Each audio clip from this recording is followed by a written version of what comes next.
तो अरविंद जी, मैं सीधे सीधे आपके पास आ जा रहा हूँ। आप मुजफ्फरपुर बिहार से जुड़ रहे हैं। ये जो जिसको कुछ लोग मंडल 2 बोल रहे हैं, आम भाषा में कुछ लोग कह रहे हैं भाई एक ओबीसी को इसमें लाया गया है। इसमें भी लीड तो आपके बिहार ने ले ली, क्योंकि हम सब लोग, ये मांग बहुत जगह से हो रही थी, लेकिन नीतीश जी ने सबसे पहले जाति सर्वेक्षण करके शायद उसके 9 पैरामीटर्स पे किया, उसका मूल जो सिद्धांत था उसको बाहर कर दिया।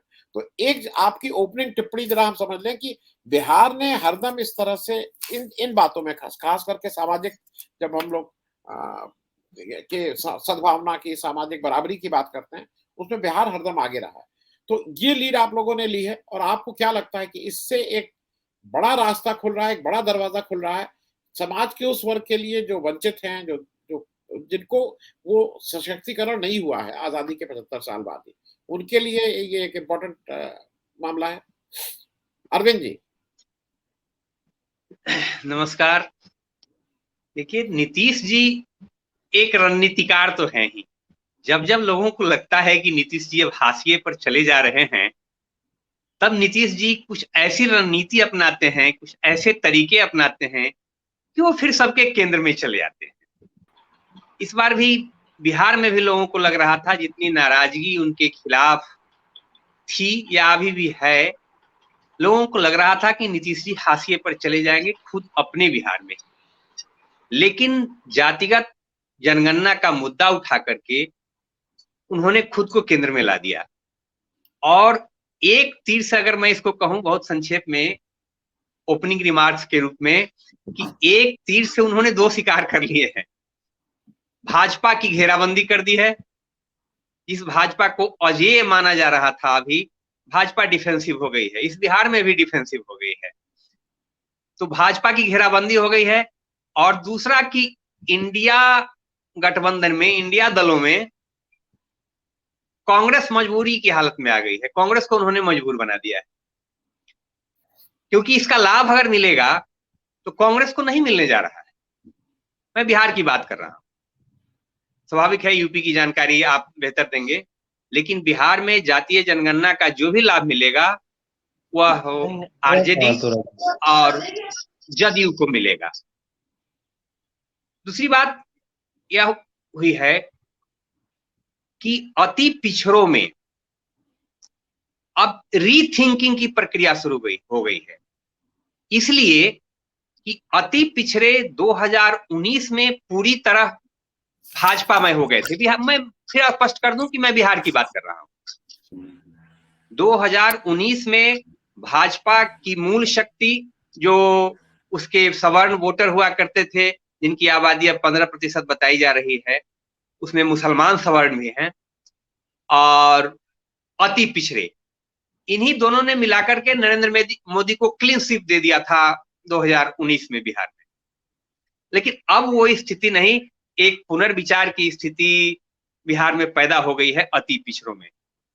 लेकिन एक दूसरी बात हो रही है, अब देखना यह होगा कि भाजपा इसमें कितना कारगर हो पाती है कि कुछ वर्गों में कुछ जातियों में, पिछड़ी जाति, खास करके ओबीसी, अत्यंत पिछड़ा वर्ग नहीं, जो पिछड़ा वर्ग है बिहार में, पिछड़ा और अत्यंत पिछड़ा है, तो पिछड़ा वर्ग की जो कुछ प्रमुख जातियां हैं, जैसे मैं अगर नाम लूं तो कुशवाहा, जिसको कुछ जगह कोयरी भी बोलते हैं, वो एक बड़ी जाति है। अभी भी जो उसकी आबादी बताई गई 4.21% बताई गई। अब उन लोगों में असंतोष पैदा किया जा रहा है कि नहीं, ये जनगणना जो हुई, जातीय गणना जो हुई, इसमें इरादतन आपकी संख्या कम बताई गई। अब उनके सम्मेलन शुरू हो गए हैं। दानापुर में परसों आप लोगों को खबर मिली हो या न मिली हो, एक अच्छा सम्मेलन उन लोगों ने किया, जिसमें इस पर बहुत आक्रोश उन लोगों ने जताया कि नहीं, हमारी आबादी तो 8 से 9% है, ये जानबूझ करके हमारे साथ षड्यंत्र किया जा रहा है। यही बात कुछ और जातियों में हो रही है। तो आगे ये देखना बड़ा दिलचस्प होगा कि इस लड़ाई में को भाजपा किस दिशा में ले जाती है और नीतीश जी उसको कहां तक अपनी ओर साध पाते हैं। अरविंद जी, फिर आपके पास आ रहा हूं, क्योंकि बिहार से आप सब लोग ही हम लोग को ये रास्ता दिखाते हैं। मुझे एक चीज ये और समझाइए। देखिए, कोई इसको माने या ना माने, हम और आप जो सामाजिक जीवन में रहते हैं, हम सब लोग यहाँ जो बैठे हैं, जो सबसे बड़ी इस समय देश की समस्या है, वो मेरे ख्याल में जो धर्म का जहर जो जिस तरह से लोगों के यहाँ भरा जा रहा है। वो मेरे ख्याल में नंबर 1 समस्या है। समस्याएं और भी है, मैं इसको नहीं कहता हूँ, रोजगार, महंगाई है, लेकिन धर्म का डर, क्योंकि उससे देश टूट रहा है। मेरे हिसाब से उस धर्म के जहर की काट शायद जाति जनगणना है, नहीं तो ये फिर से वही मंदिर मस्जिद इंडिया पाकिस्तान पुलवामा बालाकोट ये सब करते।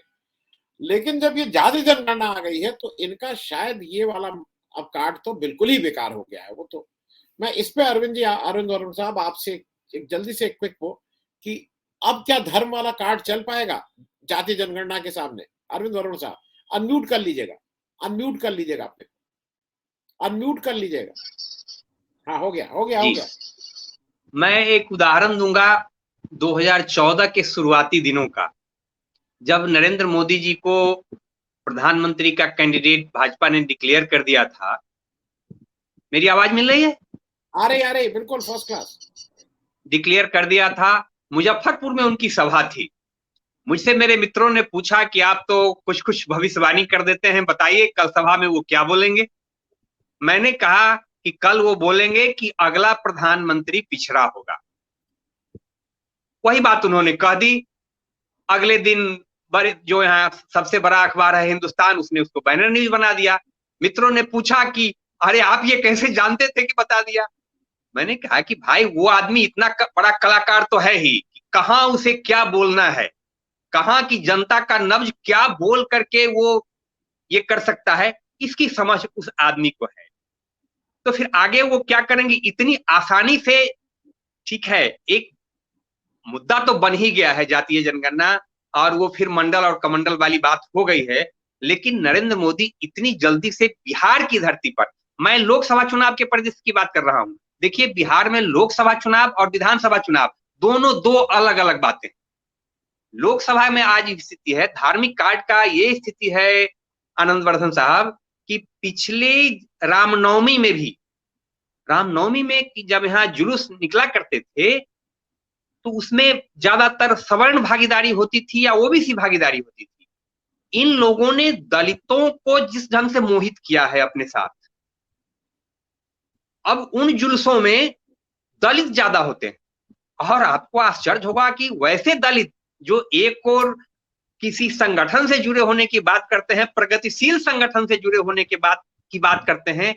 मेरे परिचित कुछ लड़के हैं, जब मैं उनसे पूछता हूं कि ये क्या तुम लोग कर रहे हो, तो कहते हैं कि यही जरूरी है, क्योंकि उनके दिमाग में तो एकदम बैठा दिया गया। वो जैसे मोबाइल का चिप होता है, उसका दिमाग होता है चिप, उसी तरह वो धर्म की बात बिहार में तो एकदम बैठा दी गई है।